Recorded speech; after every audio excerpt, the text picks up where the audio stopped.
हाँ विकास आ गया क्या तुम? कहाँ आज बैठो चलो। तुम? कहाँ है तुम? ओ, आ जाओ ना साथ में लेकर।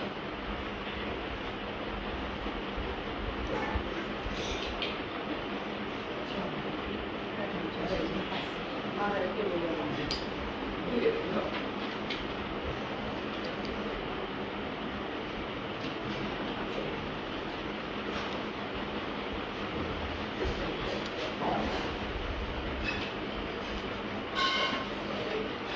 तुम चाय पीते रहो, हम लोग स्टार्ट कर देते हैं।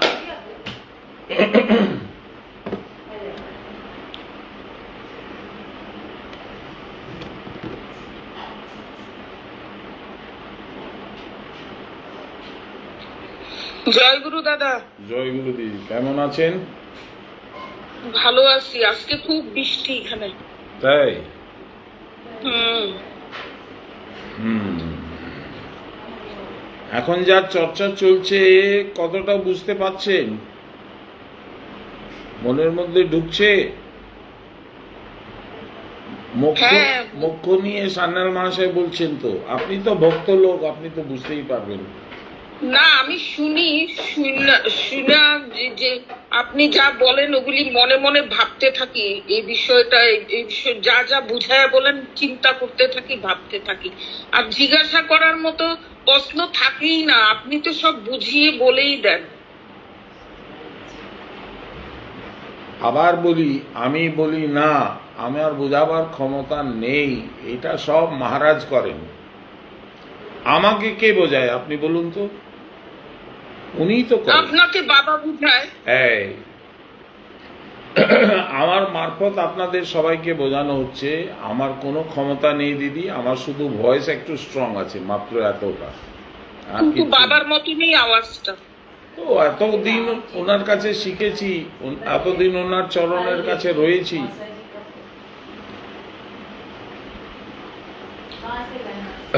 নমো অখণ্ডমণ্ডলাকারম व्याप्तं येन चराचरं तत्पदं दर्शितं येन तस्मै श्रीगुरवे नमः।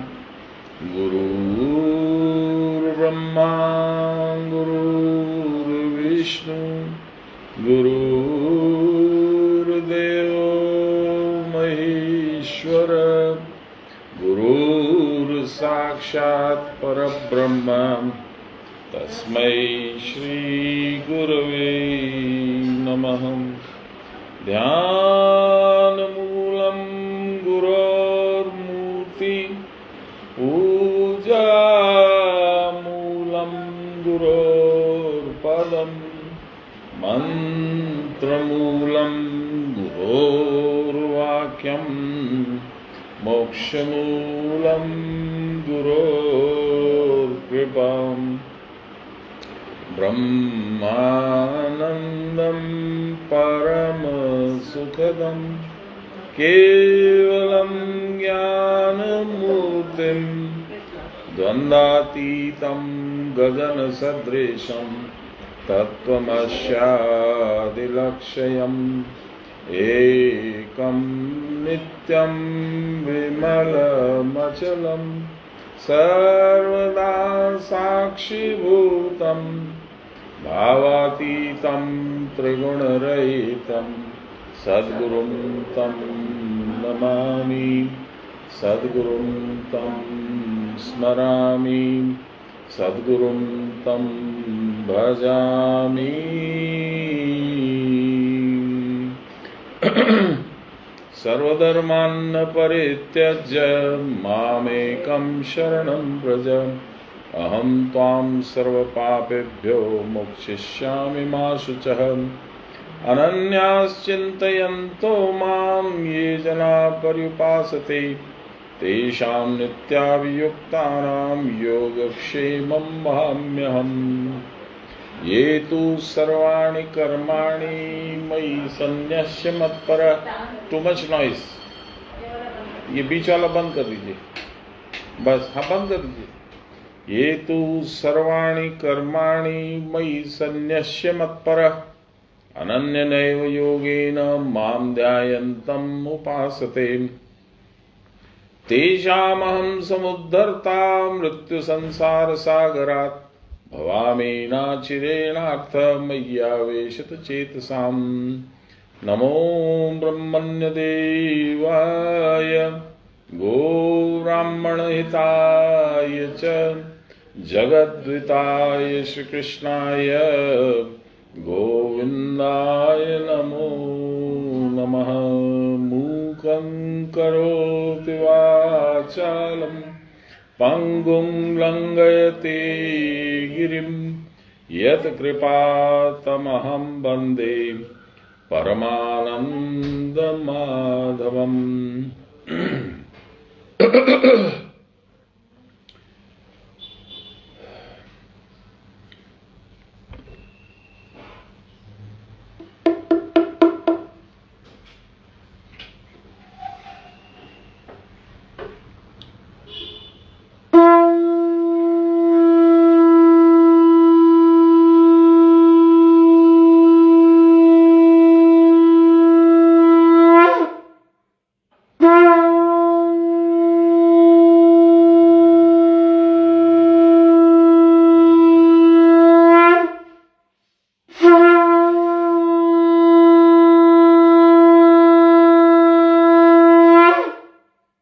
जय गुरुनाथ।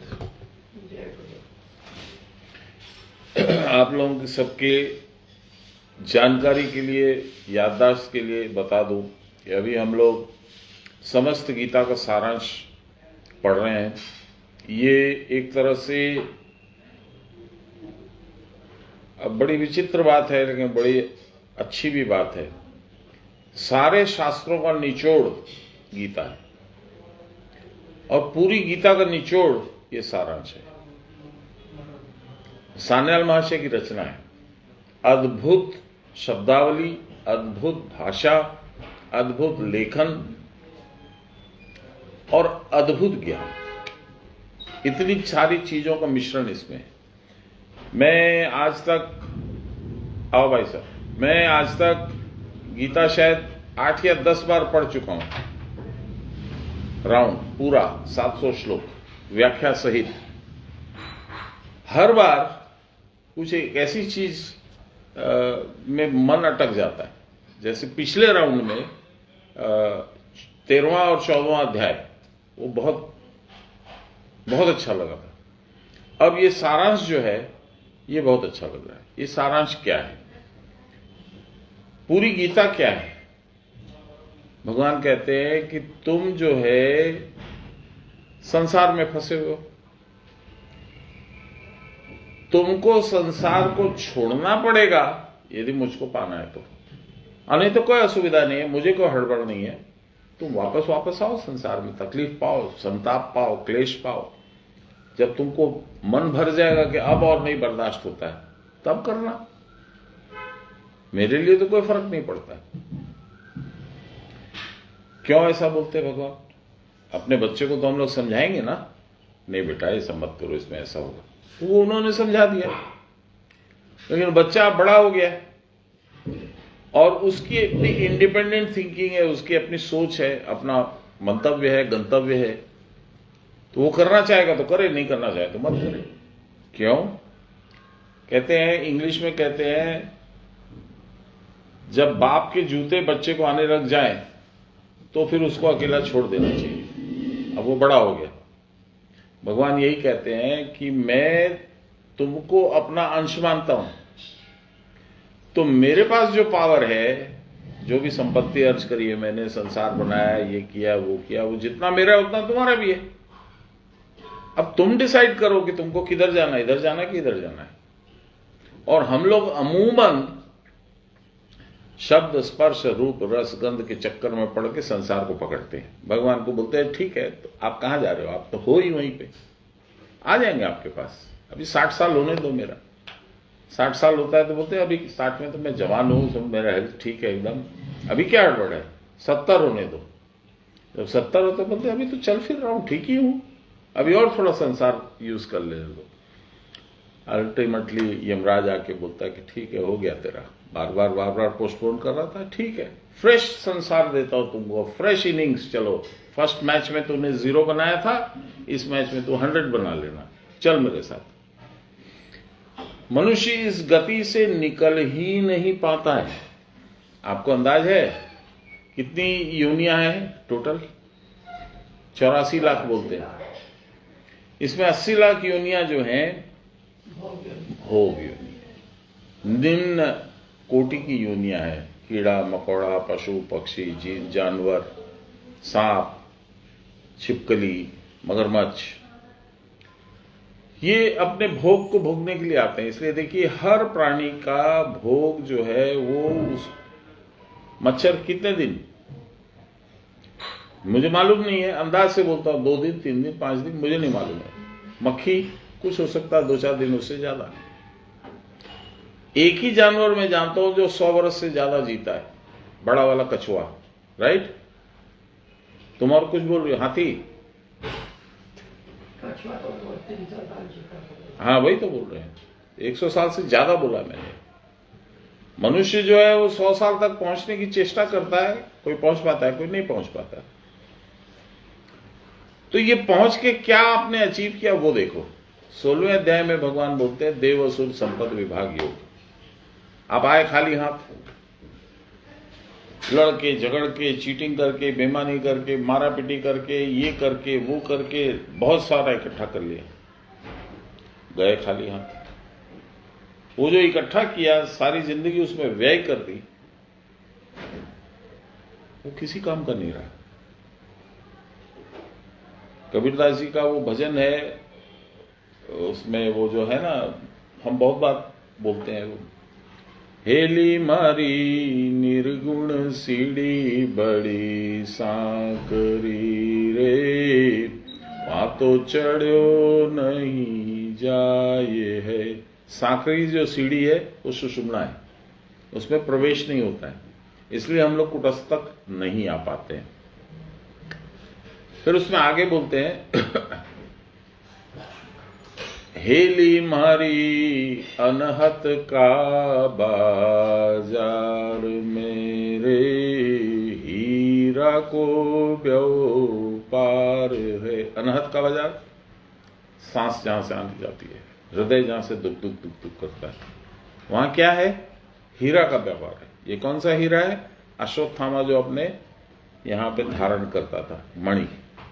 ये मणि क्या है? आपको मणिकर्णिका घाट है बनारस में।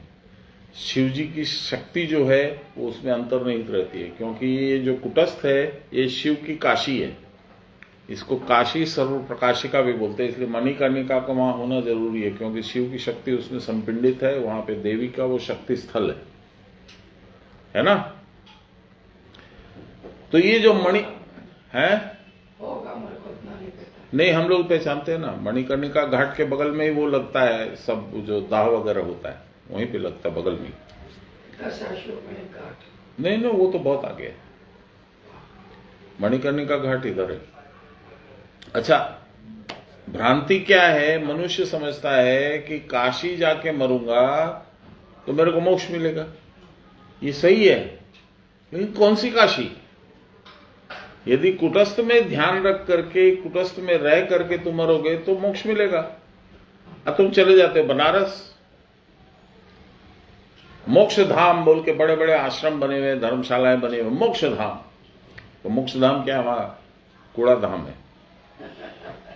तो मनुष्य इन भ्रांतियों की वजह से सही रास्ता नहीं पकड़ पाता, तो कई जन्म तो उसको लग जाते सही रास्ता समझने में। तब क्या होता है? जब वो क्लांत होता है, जब वो अब छटपटा जाता है कि मैं क्या कर रहा हूं, ये मेरे साथ क्या हो रहा है, why I am facing so many problems, तो वो रास्ता खोजता है, क्यों हुआ मेरे साथ? अभी आप बोल रहे थे ना कि मेरा स्वभाव ऐसा था, अभी ऐसा हो गया, अभी ये हो गया, अभी टेस्ट मेरा ऐसा हो गया, अभी मेरी इच्छा ये हो गई, इत्यादि इत्यादि। क्यों हुई? क्योंकि संसार के थपेड़ों ने आपको अपने आप को मॉडिफाई करने का उपाय भी बताया और रास्ता भी दिखाया। तो मनुष्य जब देखता है कि भगवान छोड़ के मेरे पास कोई उपाय नहीं,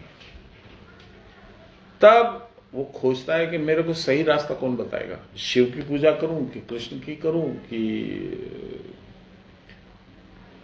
विष्णु भगवान की करूं, किसकी करूं, गणेश की करूं, हनुमान जी की। हनुमान जी बहुत पावरफुल है, चलो हनुमान जी इजी भी हैं। हनुमान चालीसा याद हो जाएगा, एक तो धूप दिखाएंगे, हनुमान चालीसा जोर जोर से पढ़ देंगे और उसके बाद में हनुमान जी प्रसन्न हो जाएंगे, मेरा घर भी भर देंगे, मेरा आयु भी रक्षा कर देंगे, सब कुछ कर देंगे। हनुमान जी कौन है? प्राण है। हनुमान जी आपके प्राण है, उनको सूत्रात्मा बोलते हैं। वो आत्मा की शक्ति है, साक्षात भगवत शक्ति है हनुमान जी, इसीलिए वो दिखते हैं। प्राण दिखता है, ठीक है, प्राण दिखता है, दिखता माने अनुभव होता है। आंख से देखना ही देखना नहीं होता है, अनुभव होता है। तो प्राण का अनुभव जब होता है तब भी हम लोग नहीं समझ सकते हैं कि ये प्राण जो है ये फ्री का नहीं है, इसकी भी सेवा चाहिए। अभी एक अमेरिकन था, वो हॉस्पिटलाइज हुआ तो उसको वेंटिलेटर पर रखा गया। फिर कुछ दिन से सौभाग्य से वो ठीक हो गया। तो जब हॉस्पिटल का बिल चुकाने का मौका आया तो अपना कार्ड निकाला, बोला कितना बिल हुआ है, तो जो भी हुआ $1000 $2000 जो भी हुआ, तो वो रोने लग गया। तो हॉस्पिटल वाले लोग बोले रोइए मत, ये यदि ज्यादा है तो इसमें हम लोग कुछ डिस्काउंट वगैरह करवा देते हैं। बोला नहीं, मैं इसलिए नहीं रो रहा हूं, मैं 90 साल का हो गया, अभी तक मुझको मुफ्त का भगवान का दिया हुआ सब मिल रहा था, हवा भी वो दे रहे थे, प्राण शक्ति भी वो दे रहे थे।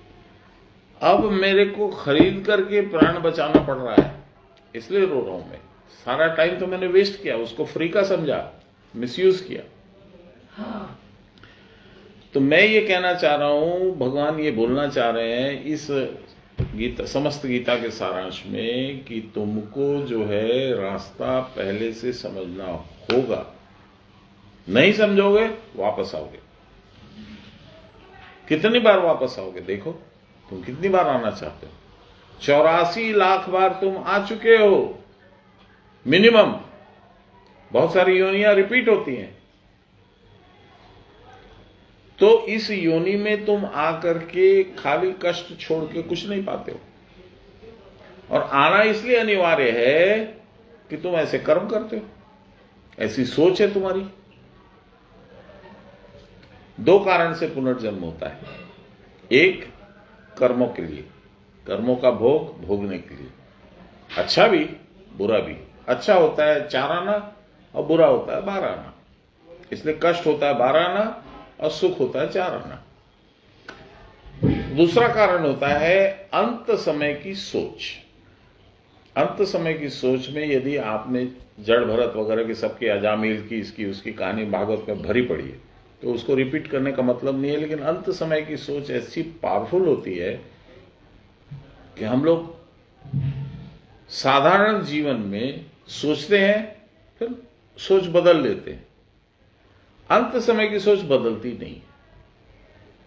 आपने जो सोचा इस पार्थिव शरीर से, वो आपने सोचा और उसके बाद प्राण यदि निकल गया तो वो लॉक हो गया, वो टिकट आपकी कट गई कि अब तुम यहां जाओगे, ऐसे बनोगे, इस तरह का तुम्हारा जीवन होगा। एक बार मैंने, बाबा ने बताया था पिछले जन्म में तो ऐसा था ये सब। किसी दिन मूड था तो बता दिया। 2-4 दिन के बाद, 5 दिन के बाद में मेरे मन में ये तो था, आगे क्या होगा वो भी तो पूछ। तो मैंने पूछा कि बाबा पिछला जन्म तो आपने बताया, आगे का? उन्होंने बोला आगे ड्रॉइंगটা তুমি এখন তৈরি করছো, कैसा तुम्हारा जीवन होगा इसकी ड्राइंग, यानी इसका सब पिक्चर तुम अभी बना रहे हो। जैसा तुम पिक्चर बनाओगे वैसा तुम्हारा जीवन होगा। तो ये सारा जीवन बनना, बनाना, आना जाना, ये क्यों? क्योंकि आवागमन की जो पकड़ है, जो कैद है, उस कैद से छूट नहीं पाते। क्यों स्टार्ट हुआ? मैंने एक बार सवाल पूछा था कि बाबा ठीक है ये है, तो मैंने ऐसा क्या किया था कि मैं परपेचुअली इसी में फंसा हुआ हूं? हो सकता है इस युग में नहीं, इसके पहले वाले युग में भी जन्म था, उसके पहले भी था, पूरी सृष्टि 4 युग निकल गए, उसके पहले भी था। बोले हाँ, तुम क्या सोचते हो, तुम कल फंसे हो इसमें, अनादिकाल से तुम फंसे हुए हो।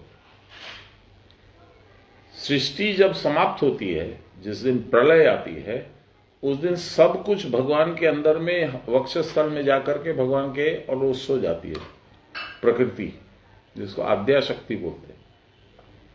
फिर वो जब निकलती है तो 2 भाग में विभाजित होती है, एक पराशक्ति, एक अपराशक्ति। पराशक्ति अलौकिक चीजों को बनाती है और अपराशक्ति संसार को बनाती है। अलौकिक चीजों में जैसे सगुण ब्रह्म, ब्रह्मा विष्णु महेश गणेश हनुमान फलाना ढिमका, वो सब वो बनाती है। और वो कहां रहती है?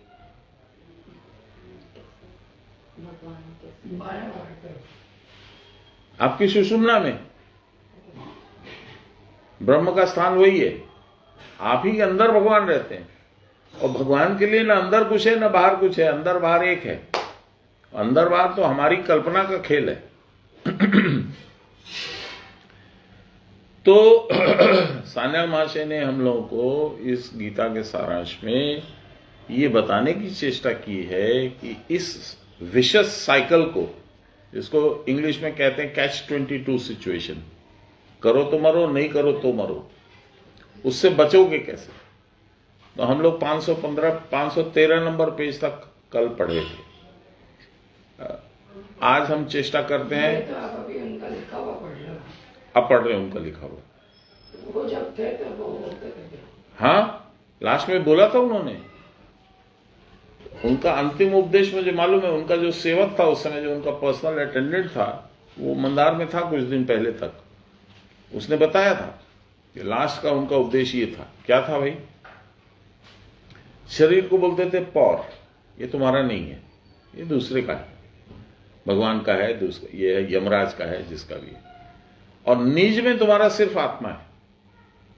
तो सान्याल महाशय का उपदेश था, पौरेर संगे ना থাকিয়া নিজের সঙ্গে থাকুন, পরের কথা না বলিয়া নিজের কথা বলুন,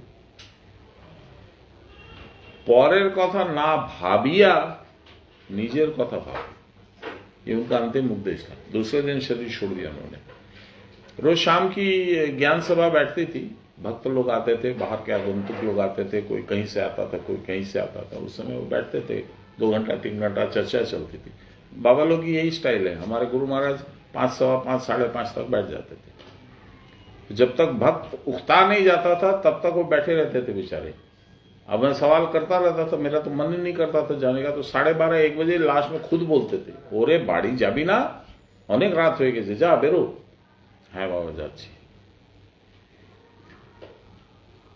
उनका काम क्या है? वो अपना काम क्या बना रखे हैं? खुद का उद्धार करना और शिष्य का उद्धार करना, यही तो उनका काम है। इसलिए वो लोग इतनी मेहनत करते थे। अपने शरीर को शरीर नहीं मानते थे, अपना टाइम को टाइम नहीं मानते थे, पैसे से उनको कुछ लेना देना नहीं था। साधन क्या करते थे? हम लोग 12:30 साढ़े 12 बजे आ जाते थे, उसके बाद में वो साधन में बैठ जाते थे रात को। और भोर में 8, साढ़े 8 बजे तक साधन चलता था उनका। फिर वो नीचे उतरते थे, 1 कप चाय पीते थे, 2 बिस्किट खाते थे, फिर चढ़ते थे ऊपर। उसके बाद उनका पाठ होता था, गीता पाठ, रामायण, दोपहर में 2-2.5 घंटा, बस, दैट्स ऑल।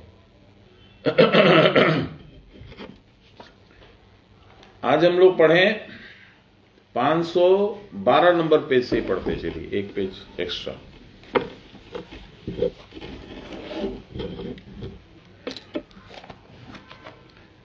कल हम लोग कहां तक पढ़े वहां से पढ़ते पहले।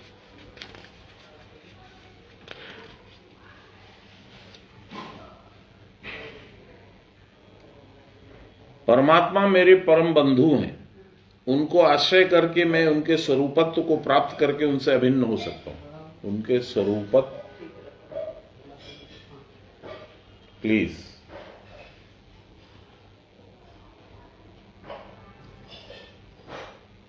परमात्मा मेरे परम बंधु हैं, इज माई बेस्ट फ्रेंड।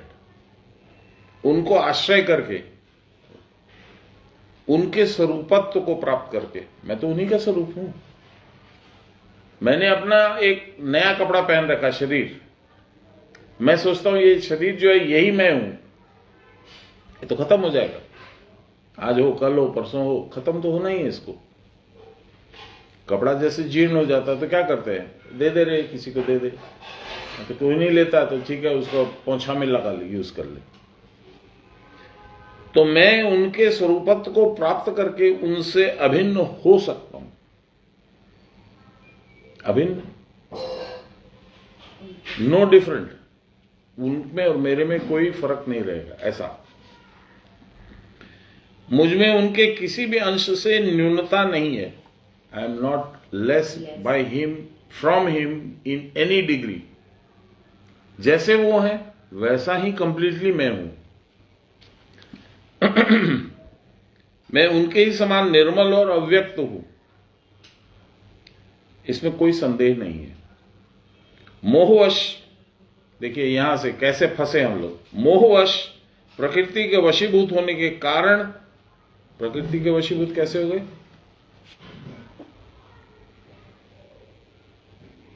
क्योंकि संसार में फंस गए, इसलिए प्रकृति के वशीभूत हो गए।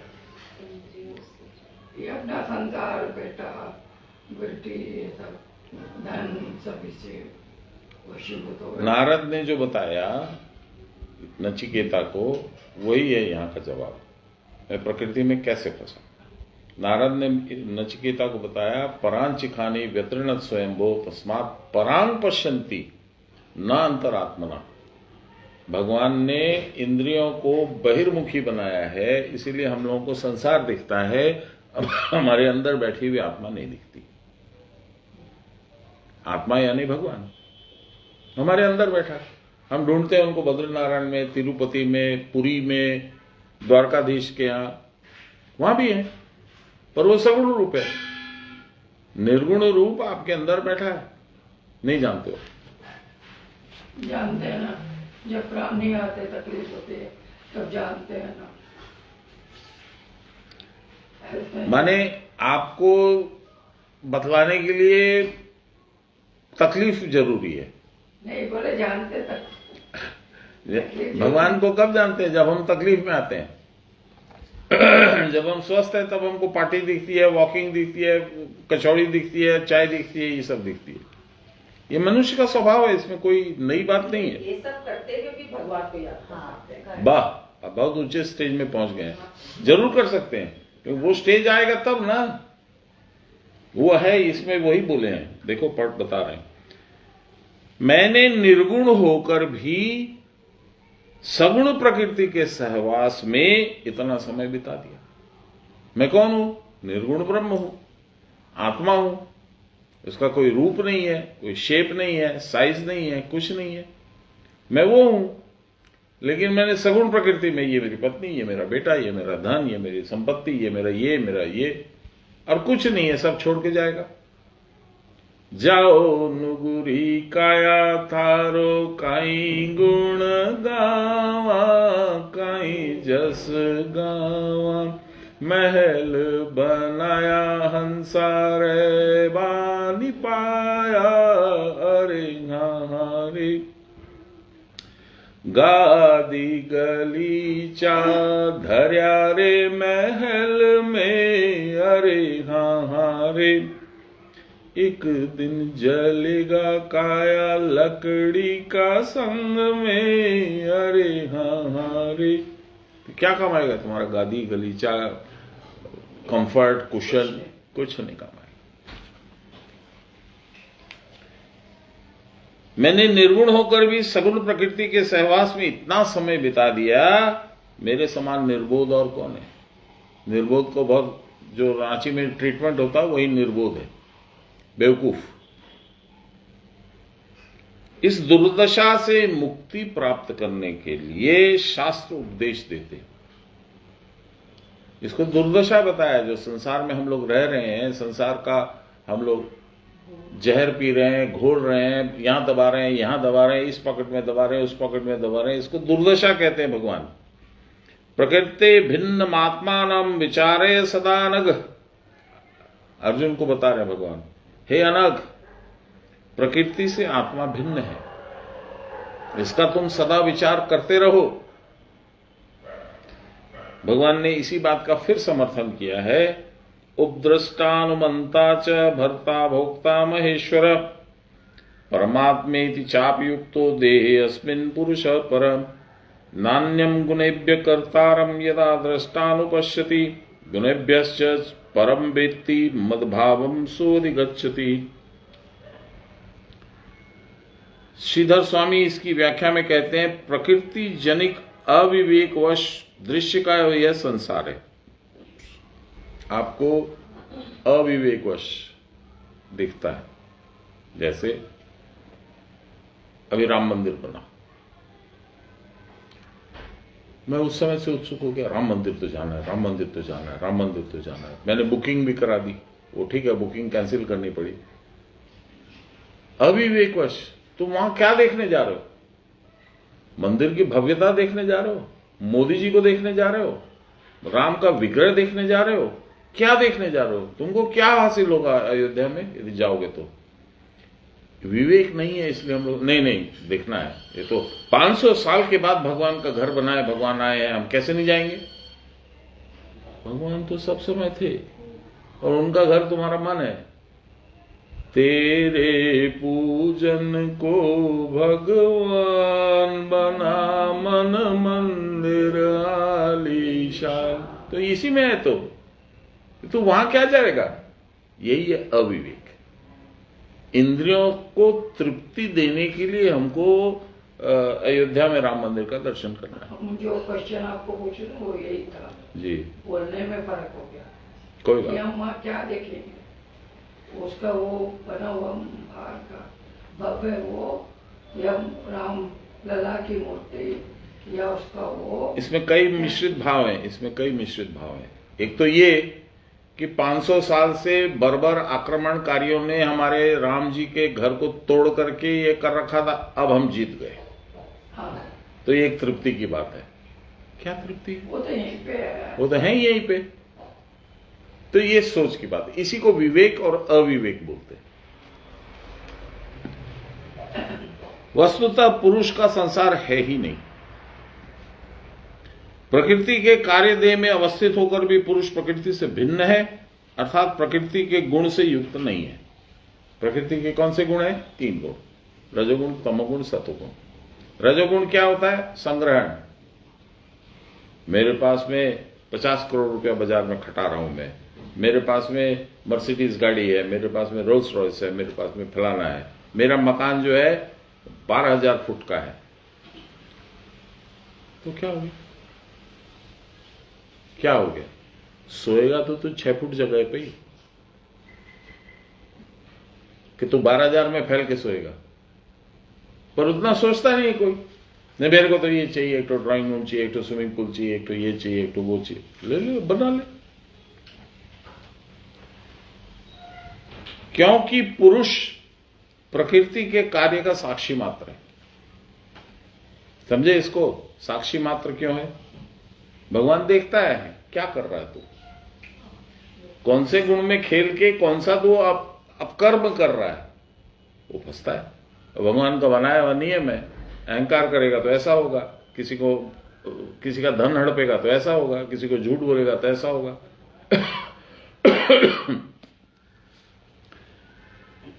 वह अनुमंता अर्थात सन्निधि मात्र से अनुग्राहक है। इसका मतलब होता है चूंकि भगवान है इसलिए प्रकृति जो भी काम करती है वो करने में सक्षम होती है। आत्मा नहीं रहे तो शरीर यानी प्रकृति रूप शरीर है, शरीर तो प्रकृति का निर्माण है। आत्मा निकल गई तो शरीर काम करेगा? नहीं करेगा।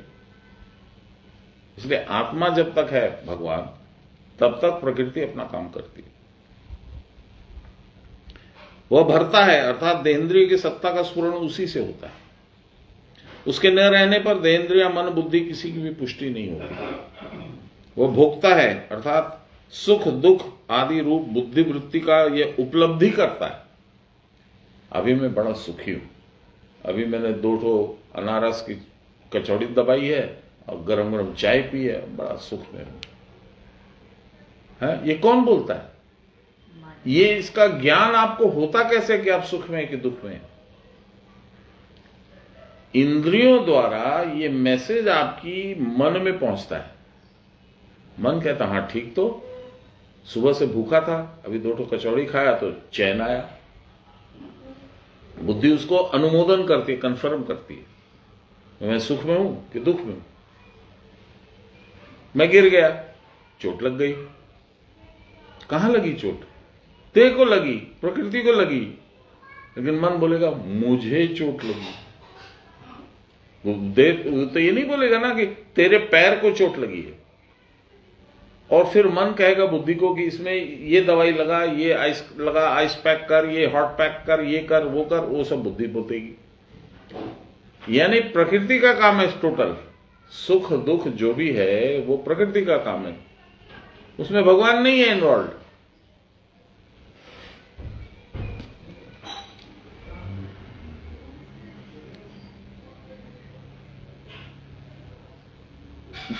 पुरुष के न रहने पर किसी को कुछ अनुभव नहीं होता। इसको एक और दूसरा तरीका बाबा बोलते थे कभी कभी, शिव। शिव का स्पेलिंग क्या है? छोटी ई, श और व। ठीक, अब छोटी ई को हटा लो, भगवान की शक्ति को हटा लो, क्या बचा? इतना सही तो काम है। भगवान है तो उनकी शक्ति है, यानी प्रकृति भी तभी क्रियान्वित होती है, नहीं तो वो मट्टी का ढेर हो जाएगा। तो देखते ही हैं रोज देखते हैं पर मानते नहीं है।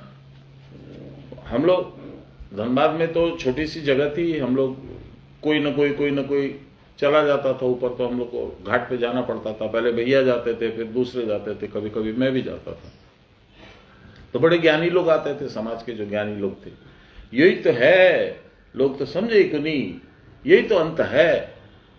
अच्छा भाई तेरे को मसालो तो दिए थोड़ो, चल थोड़ी चाय पिया।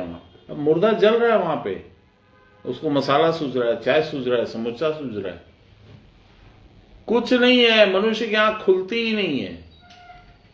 मैं बोलता हूं इतना तो क्या मैं सब ज्ञानी हूं क्या? मैं सब मान लेता हूं क्या? नहीं, मेरा अपना स्वभाव है। इस देह में अवस्थित जो पुरुष है वही पर पुरुष अर्थात श्रेष्ठ है। एष सर्वेश्वर, एष भूताधिपति, एष लोकपाल। प्रकृति के गुण संग के हेतु संसार के बाहुल्य का वर्णन करके अब उससे व्यतिरिक्त मोक्ष प्राप्ति के विषय में भगवान बता रहे हैं। अभी तो प्रकृति समझ गए, संसार समझ गए हम लोग इतनी देर में, कितना समझे वो मुझे नहीं मालूम। अब भगवान क्या है सुनिए। मोक्ष की प्राप्ति क्या है, कैसे होगी? प्रकृति गुण समूही बुद्धि आदि के आकार में परिणत होकर कर्म करते हैं। गुण से भिन्न आत्मा सदा साक्षी स्वरूप है। इसको जो जान लेता है वह मेरे भाव अर्थात ब्रह्मत्व को जान लेता है। ये जो हम लोग डिस्कशन किए, इसको जान लेना का क्या मतलब होता है? हाँ, सरदार जी लोग एक तो नारा देते हैं, युद्ध के क्षेत्र में भी सरदार की सिख बटालियन जाती है तो वही नारा देती है। क्या नारा है वो? बोले सो निहाल, सत श्री अकाल। ये बोले में 2-3 बातें अंतर्निहित हैं। बोले कब? जब मान ले, जान ले, तब। नहीं तो एक बच्चा को बोलो बोले सो निहाल सत श्री अकाल, वो बोल देगा, पर उसको समझ में नहीं आ रहा क्या बोल रहा है वो, पर वो बोल देगा। एक पागल को बोलो तो वो भी बोल देगा। आपको भगवान नाम लेना है, आपको कुछ कर्म करना है तो उसको जान के करना है। गीता जब स्टार्ट हुई थी तो सान्याल महाशय का एक श्लोक था, हम बहुत बार उसको बोलते हैं।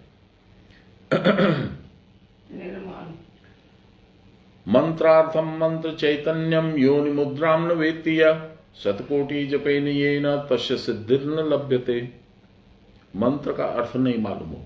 अब ये बोले सो निहाल सत श्री अकाल, ये मंत्र है। सत श्री अकाल क्या मतलब है इसका?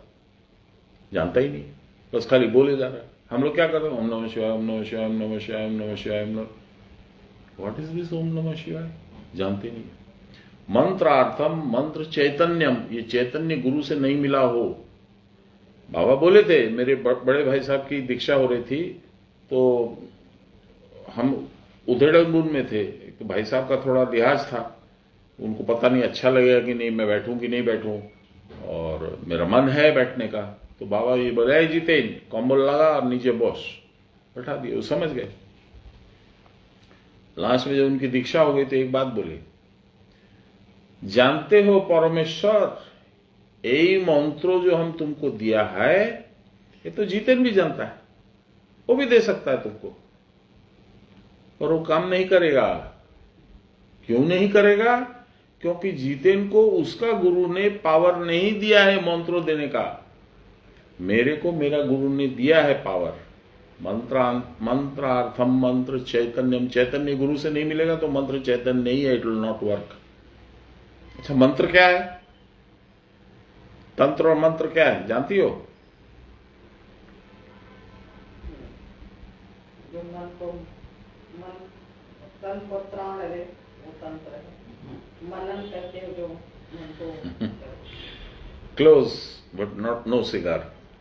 मननात् त्रायते इति मंत्र, तननात् त्रायते इति तंत्र। मनन करने से जो आपको मोक्ष की तरफ ले जाए वो है मंत्र। जैसे सानल महाशय ने बहुत सुंदर व्याख्या लिखी है कि शब्द ही आदमी को बांधता है और शब्द ही आदमी को छोड़ देता है, मोक्ष करा देता है। जैसे सुबह में अर्ली मॉर्निंग 4 बजे 5 बजे वहां बद्रीनारायण के मंदिर में एकदम ब्यूटीफुल एटमॉस्फेयर है, मेरे को तो बहुत पसंद है वो, और वहां पर सुबह में शहनाई बजती है मंदिर के अंदर, और वो शहनाई से इतना सुंदर हो जाता वातावरण, वैसे ही है, भव्य है। और आप वो तप्त कुंड में नहा के चढ़ते हो ऊपर, वहां पर एक दिन पिछली बार बहुत पहले हम गए थे तो एक कोई पहाड़ी औरत बैठी थी, विधवा थी, वो विष्णु सहस्त्र नाम का पाठ कर रही थी भोर में 4 बजे। मंदिर का पट खुला नहीं था। उस एटमॉस्फेयर में इतना सुंदर लग रहा था कि देखिए आज 25-30 साल के बाद भी मुझे याद है, इतना बढ़िया लग रहा था। तो शब्द बांधा है, किसी ने बोल दिया दत्त तेरी बेवकूफ आदमी, ये शब्द जो है सो मारने काटने पे तैयार कर दिया। ये शब्द की ताकत है। ये शब्द कौन है? कंस के 2 पहलवान, एक का नाम है मुष्टिक, एक का नाम है चाणूर। अच्छी शहनाई बज रही है, अच्छी सितार बज रही है तो आपका हार्ट ब्रेन मेलो हो जाएगा, आपको इमोशनल कर देगा। और युद्ध भेरी बजेगी, कदम कदम बढ़ाए जा, खुशी के गीत गाए जाए, जिंदगी है कौम की तो कौम पे लुटाए जा। तो आदमी चला जब बंदूक चलाने को तैयार हो जाएगा, मरने मारने को तैयार हो जाएगा। ये वैसे सुभाष चंद्र बोस का लिखा हुआ है, कदम कदम बढ़ाए जा। मेरा कहने का मतलब है कि शब्द में बंधन करने की भी शक्ति है और शब्द में मुक्त करने की भी शक्ति है। अब यदि वो शब्द आध्यात्मिक होगा तो उसका क्या इंपैक्ट है? मुक्त करने का। यस यस, इसीलिए मंत्र। अच्छा, मंत्र जो है नॉर्मली यदि हम लोग बात करते हैं तो सिंगल एक शब्द होता है, बस शब्द माने साउंड। लेकिन चैतन्य मंत्र मिला, इट इज एनरिचिंग। आप जब साधन करते हैं, मंत्र का जाप करते हैं अंदर ही अंदर, तो आप अपने चक्रों को खोलते।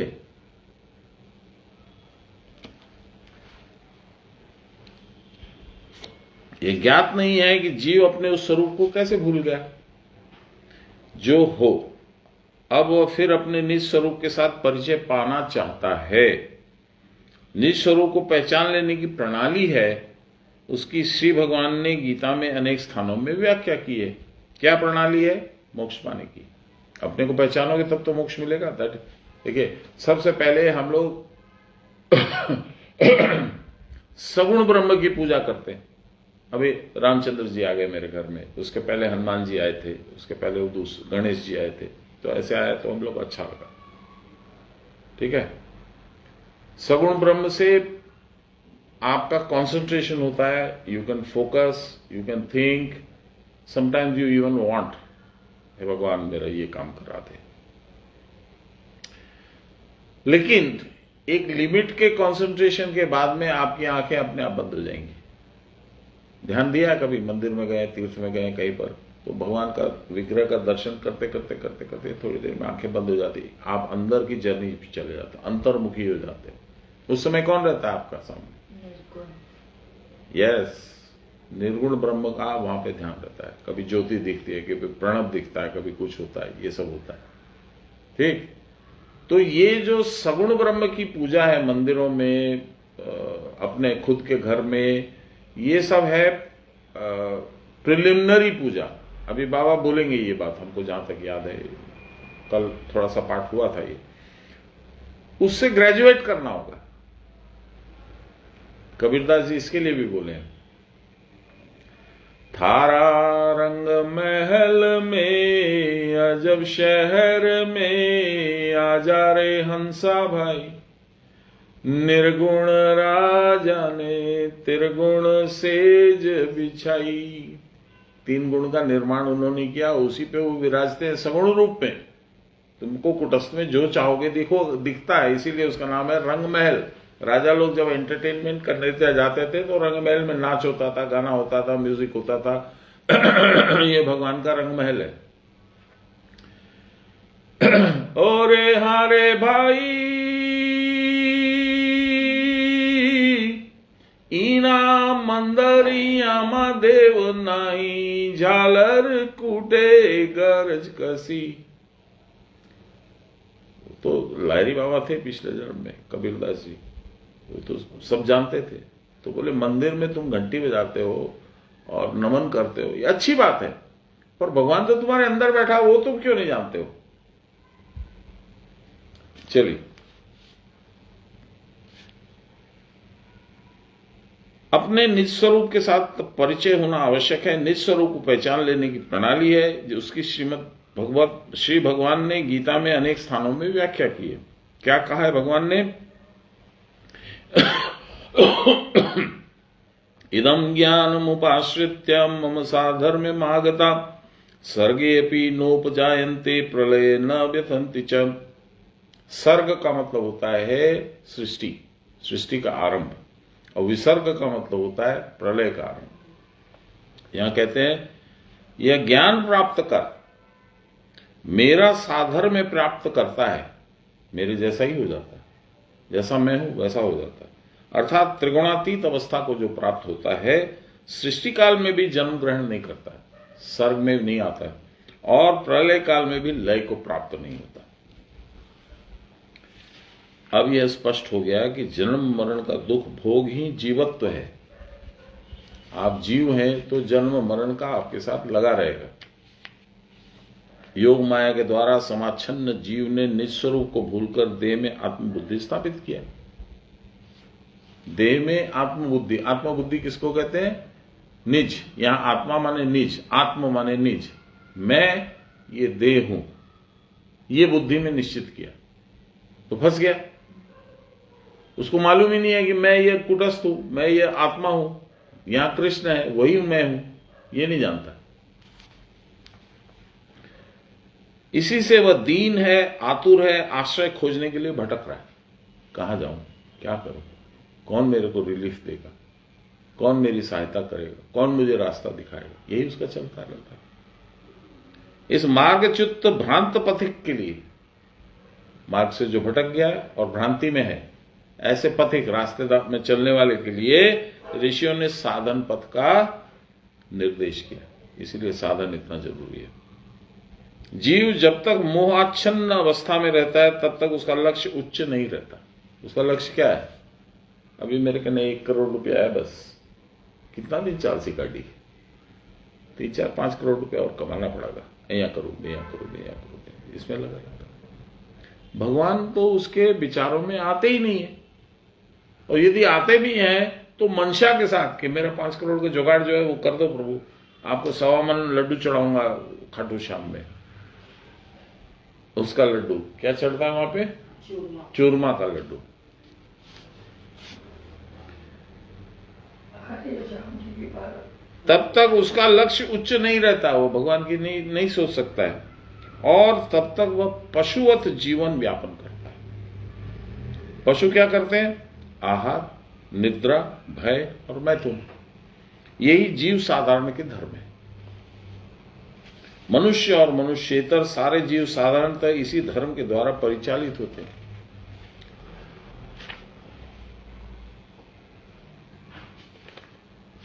समस्त जीव देहों के मनुष्य सर्वोत्तम है।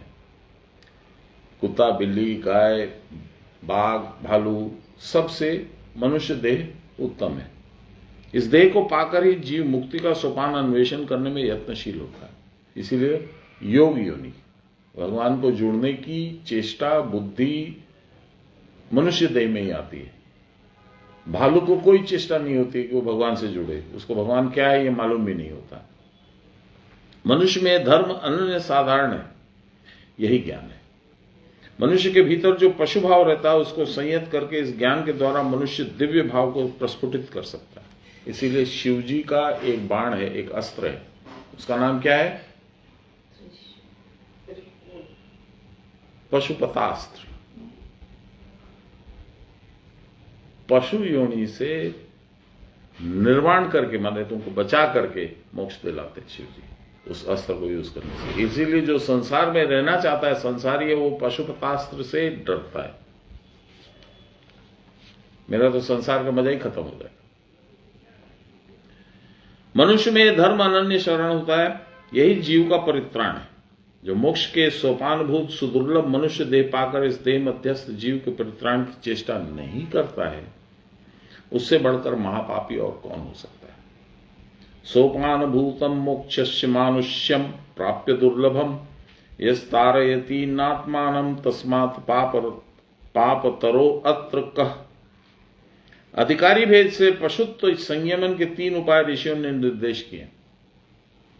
ये हैं कर्म, भक्ति और ज्ञान। प्राण, मन और बुद्धि क्रमशः कर्म, भक्ति और ज्ञान की प्राप्ति के साधन है। प्राण, मन और बुद्धि, अभी हम लोग चर्चा कर रहे थे कुछ देर पहले, कैसे मन को कंट्रोल करती है बुद्धि और कैसे बुद्धि को आदेश देता है मन। ये सब अभी हम लोग डिस्कशन कर रहे थे। परंतु बुद्धि की सहायता से मनुष्य उच्च विचार के द्वारा इस छंदानुगमन का प्रतिरोध भी कर सकता है।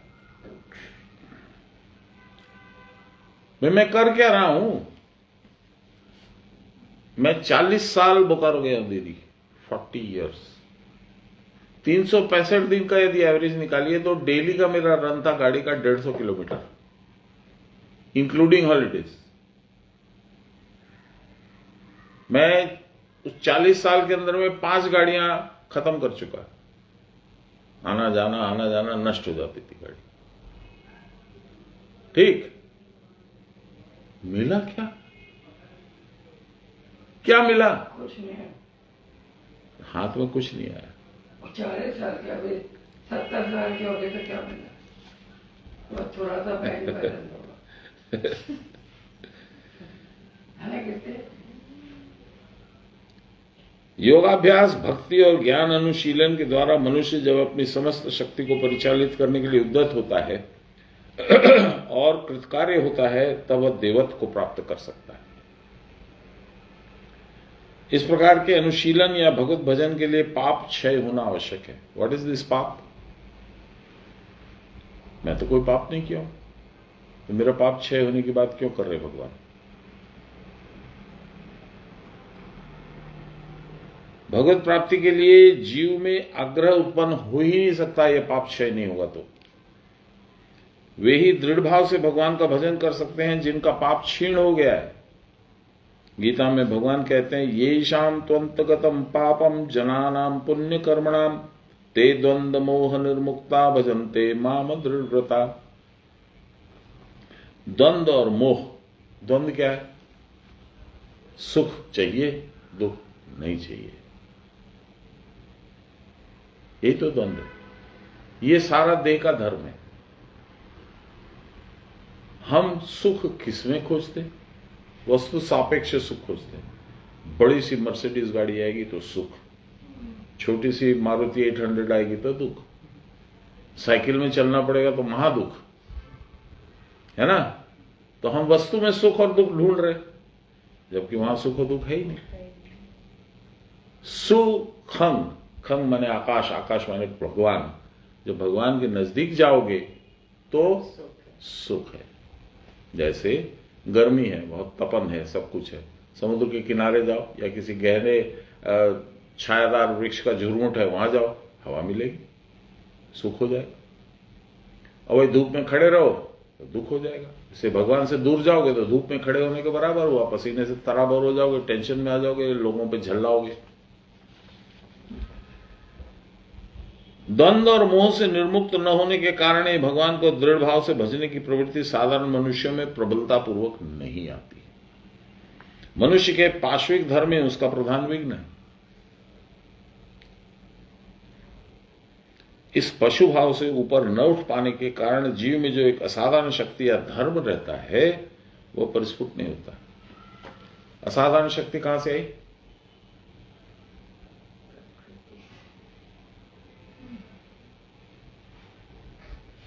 भगवान का अंश हो तुम, तुम्हारे में कौन सी शक्ति नहीं है? जानते नहीं हो, चोला ओढ़ लिया, अब शक्ति है मेरे में ये भी नहीं जानता। तो रिचराज जामवंत बोलते थे हनुमान जी को, हनुमान माने प्राण, हे हनुमान तेरे में बहुत ताकत है, यहां से जंप मारेगा लंका पहुंच जाएगा तू, जा जा जा। हाँ सच में आप बोल रहे हैं, ऐसी ताकत है मेरे में। यही गुरु करता है। गुरु माने पराबुद्धि। वो बताता है कि बेटा तू भगवान का अंश है, तो अपने आप को ऐसा डिस्काउंट पे क्यों बेच रहा है? You are the most powerful entity in the entire creation. तुमसे बढ़कर कौन है? लेकिन हम अपने देह की सीमा को अपनी सीमा समझ लेते हैं। मेरी आंख जो देख सकती है वो देख सकती है, नहीं तो बाकी तो है ही नहीं। कान जो सुन सकते हैं उतनी ही दूर तक साउंड है, बाकी फिर साउंड नहीं है, ऐसा हम लोग समझते हैं। यानी देह के धर्म को अपना धर्म बना लेते हैं, जबकि हमारा धर्म है अनंत ब्रह्मांड। इसीलिए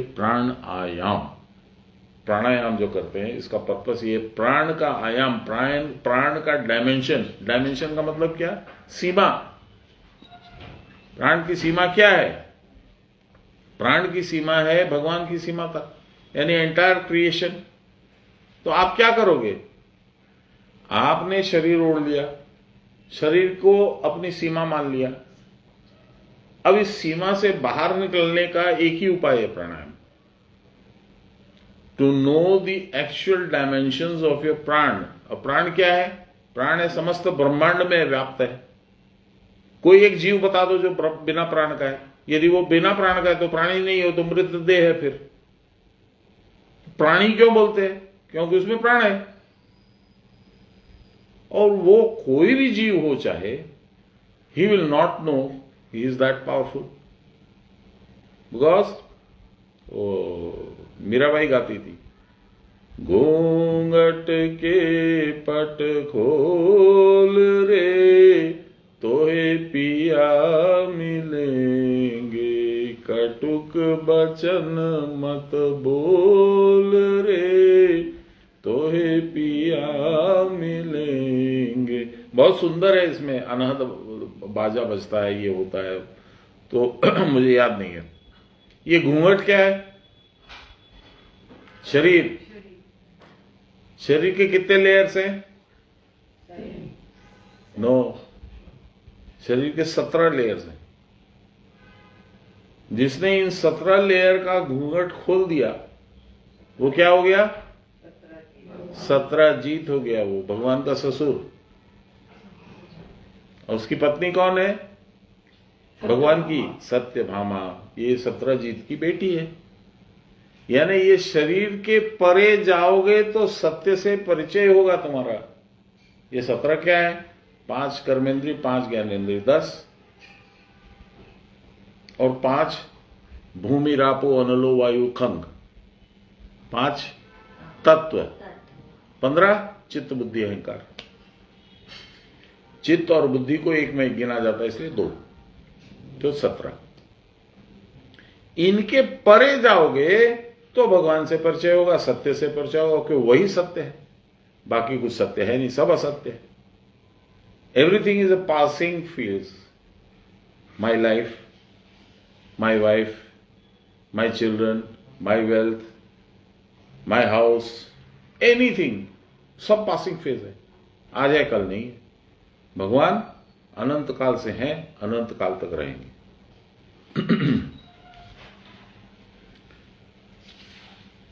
द्वंद्व मोह से निर्मुक्त न होने के कारण भगवान को दृढ़ भाव से भजने की प्रवृत्ति साधारण मनुष्यों में प्रबलता पूर्वक नहीं होती। हम जानते ही नहीं, छोड़ो ना, हो गया। जय हनुमान ज्ञान गुण सागर, जय कपीस तीन लोक उजागर, रामदूत अतुलित बलधामा। जय, ठीक है हनुमान जी, बाय बाय, अभी बहुत इंपॉर्टेंट काम है, हम चले। ओके, ये पूजा है आपकी। You can't even spend 5 minutes.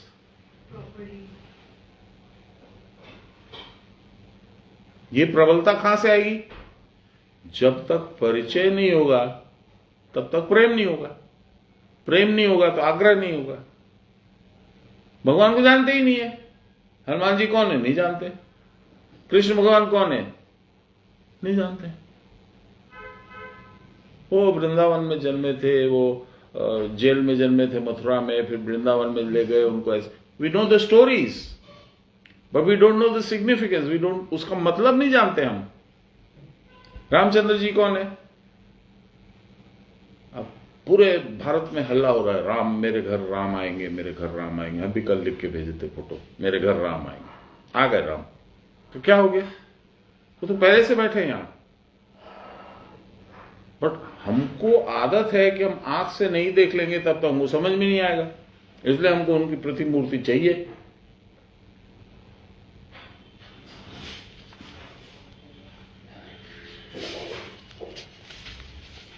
इसीलिए भगवान ने अर्जुन को सावधान करने के लिए कहा है कि काम एष क्रोध एष रजोगुण समुद्भव। काम और क्रोध रजोगुण से उत्पन्न होता है। अभी आपने बताया हनुमान जी तो प्राण, और कृष्ण और राम, कृष्ण आत्मा है, राम आत्मा है। देखिए राम का बहुत सुंदर है, मतलब बहुत ही सुंदर है। 10 रथ, यानी 10 इंद्रियों को जो संयम से चला सके। रथ माने शरीर, अपने शरीर को 10 घोड़ों को, इंद्रियों को संयमित करके कंट्रोल से चला सके। और इसमें जो सुदक्ष है यानी कौशल्या, कुशल, स्किलफुल, उससे शादी हुई। अब क्या हुआ? आपने अपने शरीर को संयम करके कुशलता पूर्वक साधन करना चालू किया, तब क्या हुआ? राम पैदा हुए। सुन लीजिए, हड़बड़ाइए मत। राम तो पैदा होंगे, कब होंगे जरा बता दीजिए हमको। रंग बीज होता है नाभि में, मनुष्य का अपना शक्ति। शादी में देखिए क्या होता है, पहले 2 फेरे लड़की आगे रहती है, क्योंकि तब तक वो शक्ति रूपा है। यानी उस वर को खींचने के लिए शक्ति का प्रयोग किया जाता है। तो 2 चक्र मारती है। 2 चक्र कौन से हैं? मूलाधार और स्वादिष्टान। ठीक। तीसरा चक्र है मणिपुर, तेजस तत्व। जब तेजस तत्व आता है तब पंडित जी बोलता है बेटा अब तू इधर आ जा, लड़की को बोलता है। तो लड़की स्थान बदलती है, जो दाहिने ओर बैठी थी वो बाईं ओर आ जाती है। बोलती है आ तो जाऊंगी, वचन भरो। 7 वचन वो भरना पड़ता है। लड़का तो हाँ बोलता रह जाता है, yes yes yes yes yes, खत्म। उसको समझ में नहीं आता क्या चीज के लिए यस बोल दिया। अग्नि को साक्षी मान के बोला यस, मैं तेरे को बराबर सम्मान दूंगा, मैं हर चीज में तेरे को सहभागी बनाऊंगा, मैं तेरे से पूछ के हर काम करूंगा। वो बोल तो जाता है, फिर भूल जाता है। उसका तो दिमाग दूसरी जगह लगा हुआ है कि चलो हनीमून जाएंगे, वहां से वहां घूमेंगे, वो जापान जाएंगे, इंग्लैंड जाएंगे, फलाना जाएंगे, उसमें लगा हुआ उसका। उसको तो मालूम ही नहीं है कि शादी क्या। पंडित जी को बल्कि 100-500 रुपया देता है कि जल्दी जल्दी करिए ना, खत्म करिए। तो लड़की जब भक्ति रूपा आ जाती है, यहां पे आ जाती है, तब अब लड़का सामने होता है। अब उसको पावर मिल गया तो चौथा चक्र वो लगाता है। 3 और 4 2 चक्र वो लगाता है, बाकी 3 बाहर में होते हैं। क्योंकि ये भूल धारणा है कि यदि सातों चक्र लगाएंगे तो वो तो जाके योगीराज बन जाएगा, तो न तो बच्चे पैदा होंगे न वंश बढ़ेगा। वो भूल धारणा है, पर अब लोगों ने बना दिया। जो वर वहां बैठता है उसको विष्णु का अवतार माना जाता है, विष्णु का रूप माना जाता है, और लड़की को शक्ति का रूप। जब इधर आ जाते हैं तो लक्ष्मी का रूप हो जाती है। ये सब साधन के ऊपर बेस्ड है। राम जी का क्या हुआ? हाँ, राम जी का, राइट। राम जी जो है रंग यानी आपकी शक्ति। उस शक्ति को ले जाकर के जब आप मस्तक में अयोध्या में बैठाते हो, किसके घर बैठेगा वो? जब वो आप ले जाके बैठा तभी सकते हो जब आप दशरथ है और कुशल तरह से साधन करते हो। तो अब प्रणव में देखिए 3 मात्राएं हैं, अ उ म, ठीक। अब इसको घुमा दीजिए तो उ म अ, क्या बन गया? उमा। शक्ति स्वरूपा, ठीक। अब ऊ को हटा दीजिए क्योंकि वो भगवत शक्ति है, आपकी अपनी शक्ति मिल चुकी है आपको। इसको ले जाके वहां बैठा दीजिए तो क्या बोला? र अ म, राम। मेरे घर राम आएंगे, यही है मेरे घर राम का वास्तविक आना। और वो कैसे आते हैं? पुष्पक विमान पे। कहां से आते हैं? मूलाधार रूपी लंका से। पुष्पक विमान क्या है? सुषुम्ना।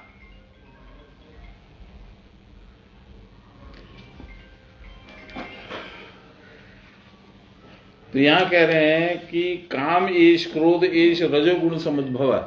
काम और क्रोध रजोगुण से उत्पन्न होता है। महाशनो महापापमा विदधेन मिह वैरिणम। रजोगुण से उत्पन्न इस दुष्पूरेण, इसको जिसको हम लोग कॉन्कर नहीं कर सकते, जिसको हम डिफीट नहीं कर सकते हैं, ऐसा काम माने वांट, लस्ट, डिजायर, और अति उग्र काम तथा क्रोध को मोक्ष मार्ग का परम शत्रु रूप जानो। हमको चाहिए रसगुल्ला। अभी बोला है नौकर को, बोला ये ब्रिज किशोर या जो भी नाम है, रसगुल्ला ला मेरे लिए। पत्नी बैठी है, आपको इतना शुगर है, रसगुल्ला चाहिए आपको, नहीं मिलेगा, रख दो। क्रोध आ जाएगा।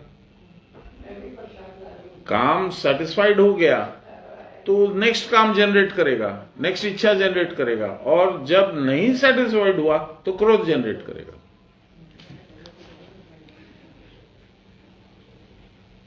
आवृत्तम ज्ञानम मेतेन ज्ञानिनो नित्य वैरिणाम कामरूपेण कौन्तेय दुष्पूरेणानलेन च इंद्रियाणि मनोबुद्धिर्यस्याधिष्ठानमुच्यते एतैर्विमोहत्यैष ज्ञानमावृत्य देहिनाम् तस्मात् त्वमिन्द्रियाणाद्यो नियम्य भरतर्षभ पापमानं प्रजहि घेनं ज्ञान विज्ञान नाशनम।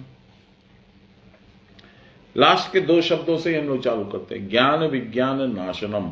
मैं अपनी भाषा बोलता हूं, फिर बाबा की पढ़ेंगे हम लोग। ज्ञान क्या है? यस, उसी को वेद भी बोलते हैं। और विज्ञान क्या है? क्या है तो वो विगत हो गया। हाँ। वाह, विगत तो हो गया, उसके बाद क्या बचा?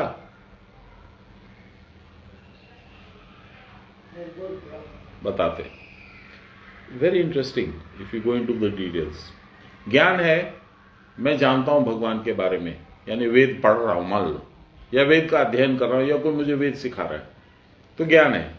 भगवान को देखा मैंने, तो मैं कौन हूं उस वक्त? मैं ज्ञान अर्जन करने वाला हूं। I am trying to get that wisdom. ठीक है। सो भगवान क्या है? शुद्ध ज्ञान। तो ज्ञान अलग है और ज्ञान पाने वाला अलग है। ठीक। जब ये और जब वो स्थिति आ जाएगी जब उनमें और मेरे में कोई अंतर ही नहीं है, तो कौन किसको जानेगा और कौन उसको जनाएगा? वो है विज्ञान। इसीलिए उसको बोलते हैं वेदांत। वेद का अंत, वेद माने ज्ञान। भगवान को जान करके मैं उन्हीं के जैसा हो गया। जानत तुम ही हो ही जावा। तो ज्ञान जब तक था तब मैं जान रहा था, जानने की चेष्टा कर रहा था। अब मैं जब जान गया तो तुम में मुझ में अंतर ही खत्म हो गया। जो जब अंतर खत्म हो गया तो कौन किसको जान रहा है और कौन कैसे जानेगा और कौन किसको बताएगा? मैं भी तो वही हूं जिसको मैं जानना चाह रहा हूं। तो दैट इज द डिफरेंस। हे कौन्तेय, ज्ञानी के चिर शत्रु काम रूपी अपूर्णीय अग्नि से ज्ञान आच्छन्न होता है। डिजायर कवर कर देता है तुम्हारे ज्ञान को। इंद्रियां, मन और बुद्धि इस काम के आश्रय हैं। अभी हम लोग डिस्कशन कर रहे थे, कचौड़ी खाऊं नहीं खाऊं, हाँ? तो मन बोलता खा लेना, अच्छा है, स्वादी है। बुद्धि बोलती मूर्ख है क्या, गैस होगी, तबीयत खराब होगी, क्यों खा लो? मन और बुद्धि। और तीसरा क्या था हम लोग पढ़े अभी? मन, बुद्धि, इंद्रियां। इंद्रियां माने जिह्वा बोलती बड़ा टेस्टी था यार, खा लेना एक ठो, क्या होता है, कुछ नहीं, तबीयत खराब होती है। इंद्रिय, मन और बुद्धि हम लोग को फंसाते हैं। काम इनके द्वारा ज्ञान को आवृत करके देही को भी मोहित कर देता है। नहीं समझोगी तो पूछ लोगी। अतएव वे हे भरत श्रेष्ठ, तुम पहले इंद्रियों को संयत करके ज्ञान और विज्ञान के नाशक इस पाप रूप काम को नष्ट करो। क्या समझी? नहीं समझी? कोई बात नहीं। ऐसा है, बोलते हैं कि चूंकि काम जो है वो इंद्रियों से जनित होता है, तो तुम इंद्रियों का दरवाजा बंद कर दो सब, तो अंदर कहां से घुसेगा? तब तुम्हारे अंदर काम नहीं जागृत होगा। काम नहीं जागृत होगा तो ज्ञान में तुम्हारा मन लगेगा। This is the simplistic version of what it is, but what it means is, देखिए बहुत सुंदर एक भजन है, बाबा भी गा करके 2-3 बार सुनाए थे हम। जो भजे हरि को सदा, जो भजे हरि को सदा, सो ही परम पद पाएगा, सो ही परम पद पाएगा। बैठ कर एकांत में, जहां रसगुल्ला भी नहीं है, कचौड़ी भी नहीं है, बैठ कर एकांत में, छोड़ कर दुनिया के मजे, खाक बन गुरु के चरण की, जो भजे हरि को सदा, जो भजे हरि को सदा, सो ही परम पद पाएगा, सो ही परम पद पाएगा। दुनिया को मजे कहां से मिलेंगे तुमको? इंद्रियों से। आंख से देखा, मजा आया, कान से सुना, मजा आया, खाया, मजा आया, बढ़िया परफ्यूम लगाया। एक जमाने में इंग्लैंड गए थे हम लोग, माय गॉड, एजेस अगो, तो उस समय नया नया निकला था पॉइजन। हम लोग ऑक्सफोर्ड स्ट्रीट में घुस रहे थे, घूम रहे थे, तो पॉइजन, हम बोले यार ये तो स्मेल बहुत अच्छा है, फिर उसको एक ठो लेके दिए थे।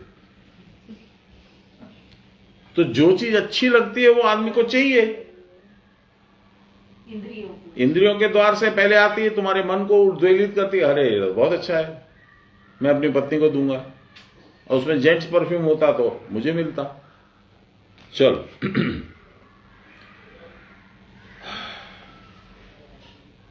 प्राण, मन और बुद्धि को दैवी धर्म के अनुकूल छंद में परिचालित करने पर ही हमें धर्म की प्राप्ति होती है एवं भक्ति ज्ञान प्राप्त होता है। यानी प्राण, बुद्धि और मन, इन तीनों को हम लोग को धर्म के मार्ग पे चलाना होगा।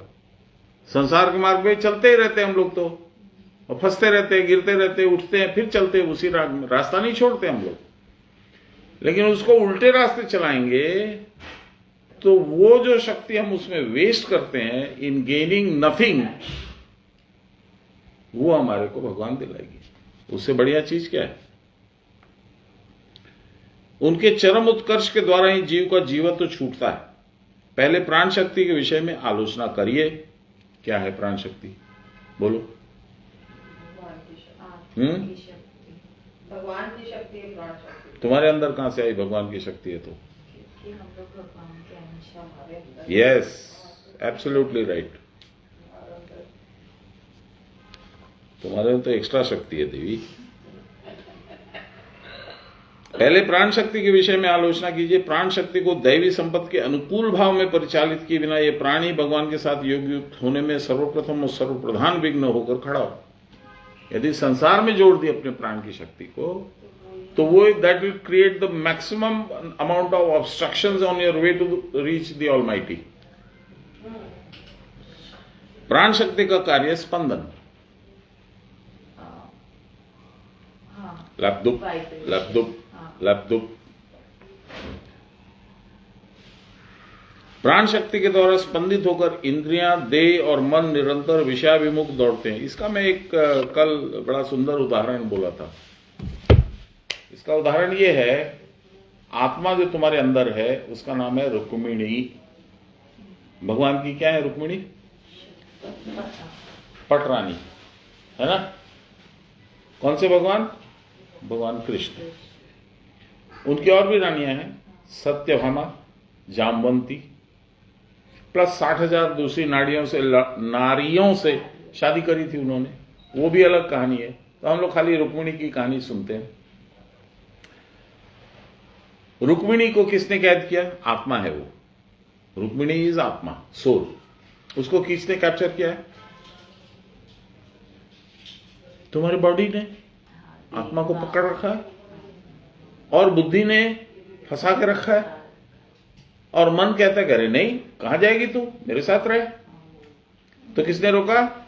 शरीर ने, मन ने और बुद्धि ने। बुद्धि का नाम है रुक्मी, रुक्मिणी का भाई रुक्मी।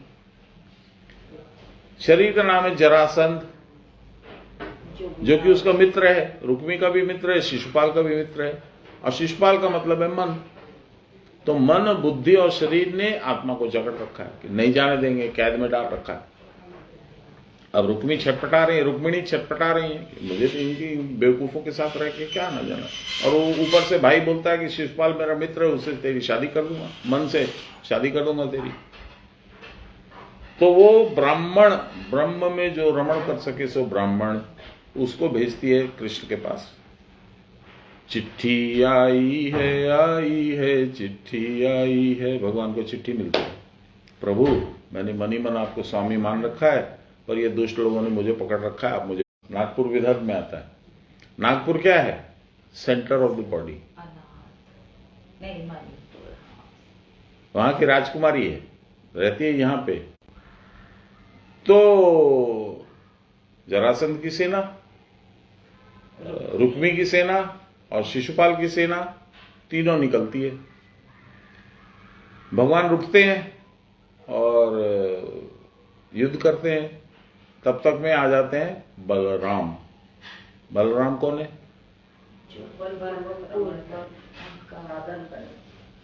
बलपूर्वक रमण करे, वो कौन है? तुम और मैं, साधक। हमारा इंस्ट्रूमेंट क्या है? वेपन। यस यस यस, रीढ़ की हड्डी, हल।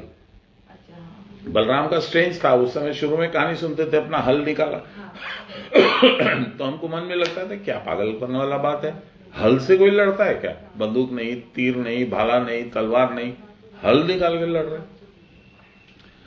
तो बलराम यानी हल लेकर के साधन जब बैठते हो, साधन पे जब तुम बैठते हो, तो रुक्मिणी और आत्मा और परमात्मा चले जाते हैं द्वारका, और शरीर, मन और बुद्धि तीनों हार जाते हैं। क्लियर हुआ? आनंद आया?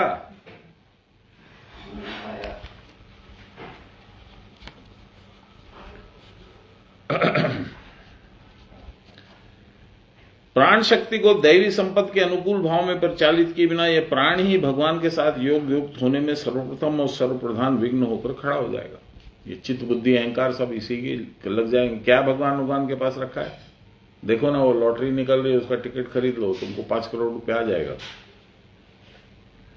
वैसे ही इंद्रियों की विषय ग्रहण की स्पृहा भी बलवती होती है। स्पृहा माने डिजायर।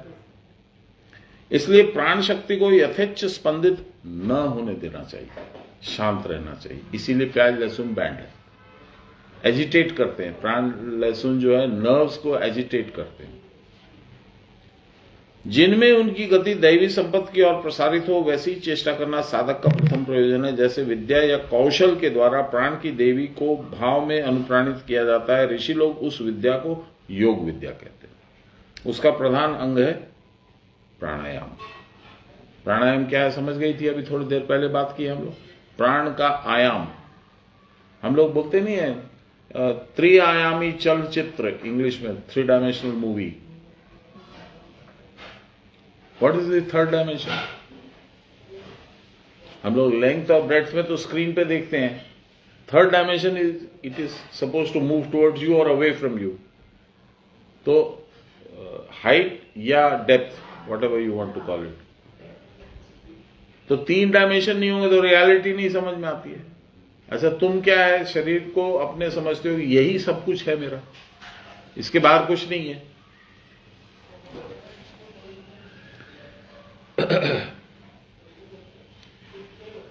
प्राण यदि स्वच्छ या निर्मल हो तो उसकी गति में अतिरिक्त वेग नहीं रहता. It doesn't start racing, exerting. प्राण शक्ति मन रूप में कार्य करती है. इस कारण प्राण का स्पंदन जितना कम होगा, मन भी उसी के अनुरूप निस्पंदित होगा. अब देखो, मन कब बनता है? प्राण चंचल कब होता है? जैसे ही बच्चा मां के गर्भ से निकला, तो he is not breathing outside, उसके आउटसाइड ब्रीदिंग नहीं है, इसलिए प्राण है ही नहीं. प्राण मतलब यहां पे श्वास.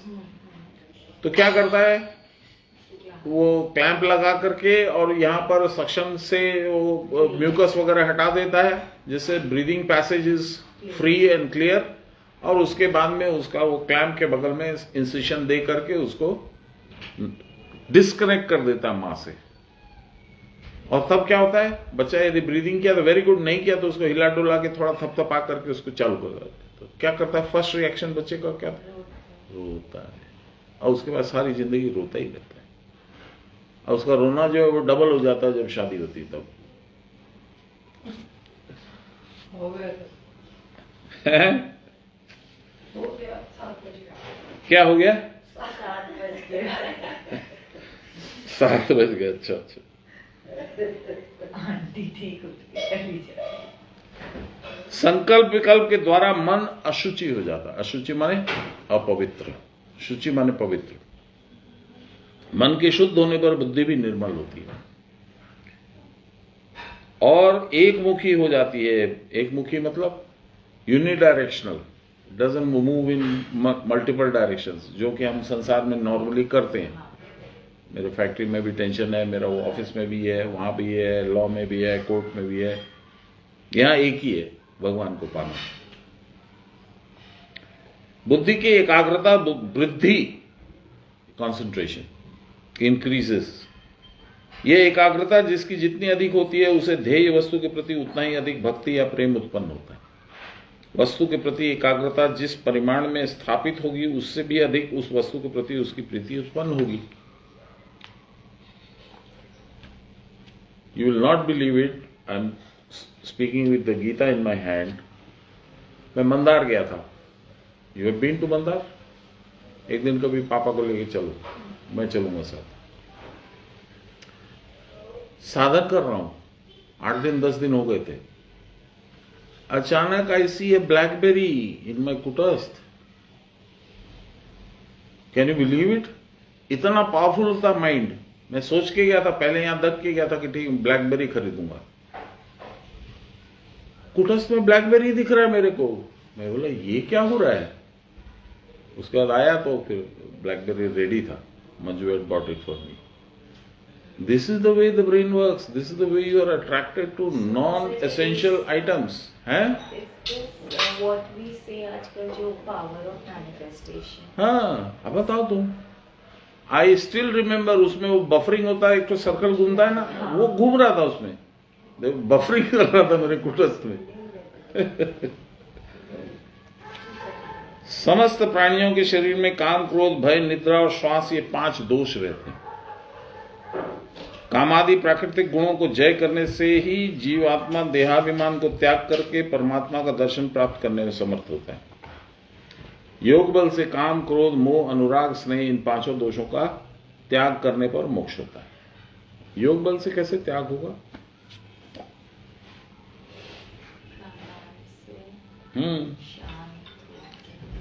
क्या क्या चीज है? दोष क्या है? 5 दोष बताए ना. क्या बताए? काम, क्रोध, मोह और अनुराग, लाइक स्नेह, variations of the same thing. योग बल से काम, क्रोध, मोह, अनुराग और स्नेह। तुम प्राणायाम करोगी तो यू विल, जिसको इंग्लिश में आजकल के फ्रेजेस यूज करते हैं, आउट ऑफ बॉडी एक्सपीरियंस, कुछ कुछ इस तरह का बड़का ज्ञानी बात बोलते लोग, out of body experience I had. Out of body experience क्या है? Your body is transcended. हाँ, तुम आगे चली गई, बॉडी से बाहर निकल गई, कुछ एक्सपीरियंस की। तो जो चाह है, that is due to your desire, that desire is due to your मन, इंद्रिय एंड बुद्धि वर्किंग। क्या इंद्रियां आंख से दिखा दी, ब्लैकबेरी दिखा दी। अब ब्लैकबेरी बफरिंग कर रहा है या उसमें कुछ वो आ रहा है, वो नहीं आया, ब्लैकबेरी आ गया। अब मन कहाँ है? साधन कर रहे हैं, ब्लैकबेरी देख रहे हैं, तो मन तो फंसा हुआ उसमें। और वही यदि ब्लैकबेरी नहीं आता, हमारा ध्यान लगा रहता दूसरी साइड में, तो शायद भगवान का दर्शन होता, प्रणव का दर्शन होता, कोई मूर्ति का दर्शन होता। यही है योग बल से इनको कॉन्कर करना। बहुतेरे लोग सोचते हैं कि योगाभ्यास आदि में जो प्राणायाम रहता है वह अस्वाभाविक है, इट इज अननेचुरल। प्राणायाम यदि वस्तुतः अस्वाभाविक होता तो भगवान गीता में उसका उपदेश ही नहीं देते। यज्ञ अनुष्ठान की बात कहते समय भगवान प्राण यज्ञ के विषय में कहते हैं, ये बहुत इंपॉर्टेंट है, दिस यू मस्ट अंडरस्टैंड। अपाने जुह्यति प्राणम प्राणापाने तथा पर प्राणापान गति रुद्ध्वा प्राणायाम परायणा अपरे नियताहारा प्राणान प्राणेषु जुह्यते। बहुत बड़े बड़े मच्छी घूम रहे हैं तुम्हारे। कोई अपान वायु को प्राणवायु में और कोई प्राणवायु को अपान वायु में होम करता है। What is the meaning of this? तुम्हारा यज्ञशाला चंडी में चैप्टर 10 में जहां शुंभ का वध होता है, that is the final chapter, उसमें ऋषि रिसाइट कर रहे हैं, ही इज एक्सप्लेनिंग कि यज्ञशाला में धीमी पड़ी हुई अग्नि प्रज्वलित हो गई। यज्ञशाला कहाँ है? नाभि, नाभि, नाभि, नाभि, नाभि इज यज्ञशाला। इसमें क्या होता है? टाना जाता है, छोड़ा जाता है सांस को। तो ये जो टानना और छोड़ना, इस घर्षण से यहां पे अग्नि जलती है। That is the source of your power. वही बोल रहे हैं कि अपान वायु को प्राणवायु में, प्राणवायु को अपान वायु में होम करते हैं। इस प्रकार कोई कोई संयतहारी योगी प्राणायाम परायण होकर प्राणापान की ऊर्ध्व अधोगति को रोकते हुए कुंभक के द्वारा समस्त प्राणों को प्राण में ही होम कर देता है। प्राणायाम एक लेवल तक करते करते एक स्टेज आता है जहां you can stop your entire breathing and it is transferred to sushumna. External breathing is stop, it is called kumbhaka. हड़बड़ है, मेरे को बंद करना पड़ेगा। सर्वे अप्येते यज्ञ विदौ यज्ञ क्षयति कल्मषा यज्ञ शिष्टामृत भुजौ यान्ति ब्रह्म सनातन। ये सारे यज्ञ करता, यज्ञ कौन सा? यज्ञशाला बोले ना, तो जो प्राणायाम हुआ वो भी यज्ञ हुआ। ये जो सारे यज्ञ करता, यज्ञ संपादन के द्वारा निष्पाप। निष्पाप कैसे हो गया? हम साधन कर रहे हैं तो निष्पाप कैसे हो गया? इसका डेफिनेशन सिंपल है। पाप वही है, लहरी माशे बोलते हैं, पाप वही है जब तुम आत्मा को छोड़ के दूसरे डायरेक्शन में कहीं भी देखते हो। You look at your Mercedes car और you look at your Rolls Royce और you look at your private plane और जेट और व्हाटएवर और योर मनी और mansion, then you are creating पाप।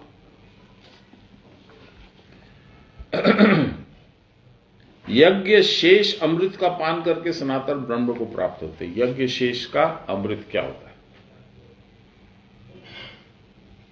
लास्ट में हम लोग जब क्रिया करते हैं तो लास्ट वाला क्या है? निरवलंब। निरवलंब का मतलब क्या है? अवलंब का मतलब क्या है? Embrace. Embrace, you are holding on. ये मेरा पैसा है, ये मेरी गाड़ी है, ये मेरी बीवी है, ये मेरा धन है। You are holding on to something और the other, right?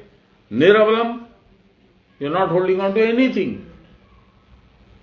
Because you don't need to. You are representative of and you are part of the Almighty. Everything is His. यही अमृत। कुंभके ही सर्वे प्राणा एकी भवन्ति तत्रैव लीय मानुषे इंद्रियेषु होमम भावयन्ति। कुंभक में सब प्राण एक हो जाते हैं। वह स्तंभ रूप कुंभक एक अत्यंत स्थिर होता है तो योगी इंद्रियों को उस निगृहित प्राणवायु में लय कर देते हैं। अब हम यहीं पर रुकते हैं, नहीं तो मेरी पत्नी मेरे को आज खाना नहीं देगी।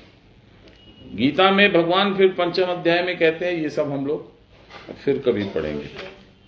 वैसे तो 2 ही पेज था, लेकिन अब ठीक है। श्री कृष्ण गोविंद हरे मुरारे, हे राम नारायण वासुदेव। श्री गुरु चैतन्य हे आत्मदेव, हे मात दुर्गे हर विश्वनाथ।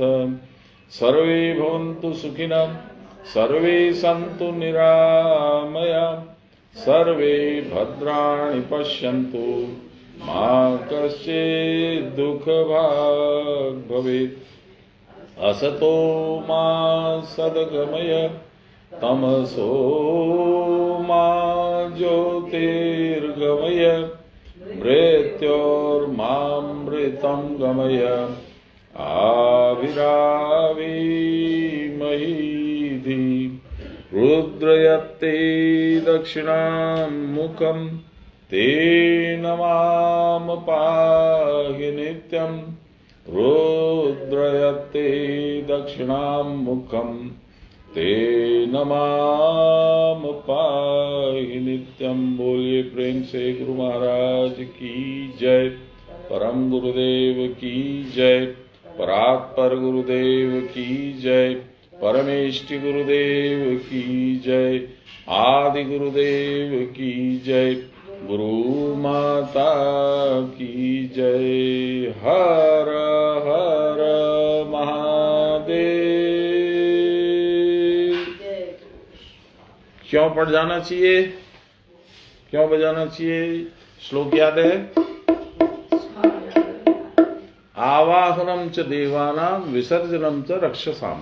देवताओं को आवाहन बुलाने के लिए और बुरी शक्तियों को भगाने के लिए।